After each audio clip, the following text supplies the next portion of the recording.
Student, आज हम पढ़ेंगे ऑर्गेनाइजेशनल बिहेवियर के अंदर जो अपना नेक्स्ट टॉपिक है various approaches of leadership. Leadership को शुरू करने से पहले हमें थोड़ा सा डिफरेंस समझना पड़ेगा कि जो लीडर्स रहते हैं वो क्या होते हैं और जो बॉस रहता है वो क्या रहता है। जनरली हम क्या समझते हैं कि बॉस ही हमारा लीडर होता है, जबकि ऐसा नहीं है, दोनों में डिफरेंस होता है।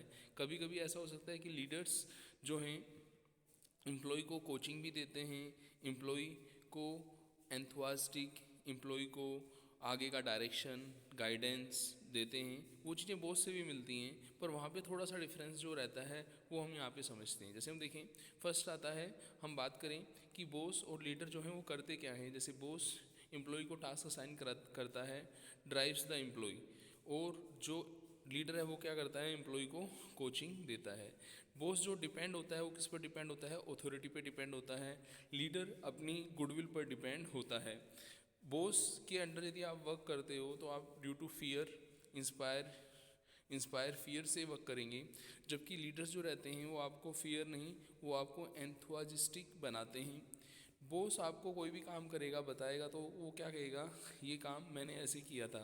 तो लीडर कभी भी आई नहीं बोलता, तो बॉस क्या कहता है, से ऑलवेज आई। जबकि आपका कोच होगा वो आपको क्या बताएगा, जो लीडर जो रहेगा वो आपको क्या बताएगा, वो कहेगा से वी। सपोज मान लीजिए किसी ऑर्गेनाइजेशन के अंदर एक बॉस है और दो एम्प्लॉई हैं, तो वो जो बॉस है वो एम्प्लॉय को समझाएगा कि I work previously as follow, तो मैंने इस तरीके से पहले वर्क किया था। वो ये नहीं कहेगा कि we should work as follow. तो लीडर क्या होता है, वो आपके एम्प्लॉय के साथ मिलके, मान लीजिए दो एम्प्लॉय और हैं और लीडर है, तो वो कहेगा we are three, we will work together. तो यहाँ पे देखें कि बॉस जो वर्ड यूज़ करता है मोस्टली आई वर्ड यूज़ करता है, और जो लीडर है वो क्या वर्ड यूज़ करता है, बोलो, वी यूज़ करता है। जैसे मान लीजिए एक बॉस है, दो सबऑर्डिनेट है, तो वो क्या कहेगा, we three are do work with coordination with help of the each other. Boss क्या कहेगा कि मैंने तो वर्क कर लिया है, अब आपको एक वर्क करना है। Boss place blame for the breakdown. कोई गलती होगी तो वहाँ पे आपको बॉस क्या करेगा, डांटेगा। जबकि हम देखें कि जब गलती लीडरशिप के अंदर भी होती है, लेकिन वहाँ पे लीडर आपको जो है ब्लेम नहीं करेगा, वो आपको क्या करेगा, उन चीज़ों के बारे में गाइड करेगा कि कैसे वो प्रॉब्लम सोल्व होगी।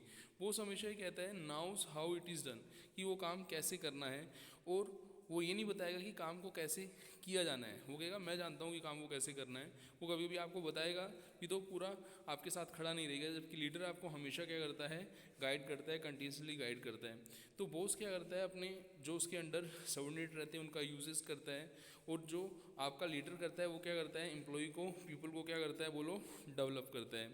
जब कोई वर्क पूरा होता है तो बॉस उसका क्रेडिट लेता है, जबकि कोई जब लीडर के अंदर कोई वर्क कम होता है तो वो अपने फॉलोवर को क्रेडिट देता है।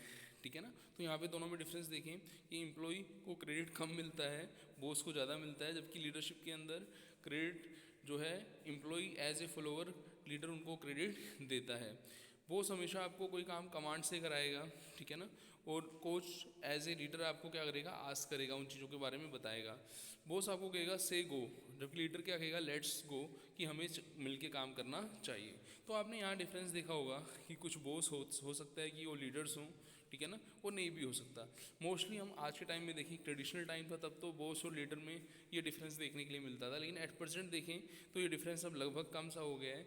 आज बॉस एज ए लीडर खुद काम करते हैं, खुद एग्जाम्पल देते हैं, तभी तो जूनियर जो हैं वो काम करेंगे। फिर आता है नेक्स्ट आपका क्या, टाइप ऑफ लीडरशिप स्टाइल। तो उसमें आता है ऑटोक्रेटिक स्टाइल। देखो, जब आपके सबऑर्डिनेट या जो जूनियर हैं वो आपके एक्सपीरियंस नहीं है, नॉलेज नहीं है, न्यू पर्सन है, तो वहाँ पे जो लीडर डिसीजन लेगा वो खुद लेगा। तो ऑटोक्रेटिक ए से स्टार्ट होता है, इसमें खुद पर्सन ए नंबर पे रहता है, वो खुद ही डिसीजन लेता है। तो ऑटोक्रेटिक में देखें, leaders make decision without reference to the anyone else. यहाँ पे लीडर्स की दूसरे पर डिपेंडेंसी नहीं होती, जबकि सबकी डिपेंडेंसी किसके ऊपर होती है, लीडर के ऊपर होती है।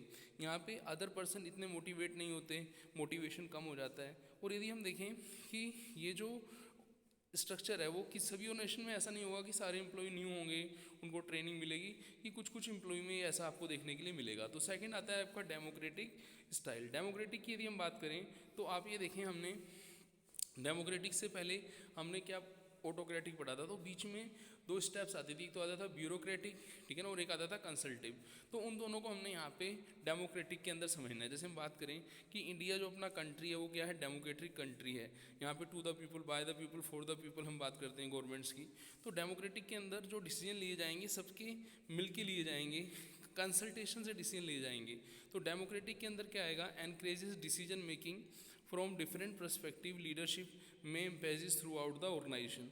और वो कंसल्टेटिव होंगे, वो कंसल्टेशन होंगे डिसीजन लेने से पहले एम्प्लॉय के साथ। फिर यहाँ पे हम देखें कि लीडर जो डिसीजन लेगा उसमें दूसरे की राय लेने के बाद डिसीजन करेक्ट है या करेक्ट नहीं है, तब वो डिसीजन लेगा। इससे जो दूसरे पर्सन है वो हो सकता है फॉलोअर, एम्प्लॉय जो भी हैं, सबऑर्डिनेट हैं, वो क्या होंगे, मोटिवेट होंगे, और उनको ये भी फील होगा एक पार्टिसिपेशन, एक ओनरशिप भी उनको ऑर्गेनाइजेशन के अंदर मिलेगी। और जब वो डिसीजन लेंगे तो उनकी एबिलिटी भी क्या होगी, एक्सपीरियंस भी क्या होगा, बढ़ेगा। पर इसकी एक कमी रहती है कि ऑटोक्रेटिक में तो डिसीजन हम क्या ले लेते हैं बोलो, जल्दी से ले लेते हैं, जबकि यहाँ पे डिसीजन लेने में क्या लगता है बोलो, टाइम लगता है। फिर हम बात को बढ़ाते हैं, नेक्स्ट आता है अपना लेजी फेयर। यहाँ पे हम ये देखें लेट इट बी।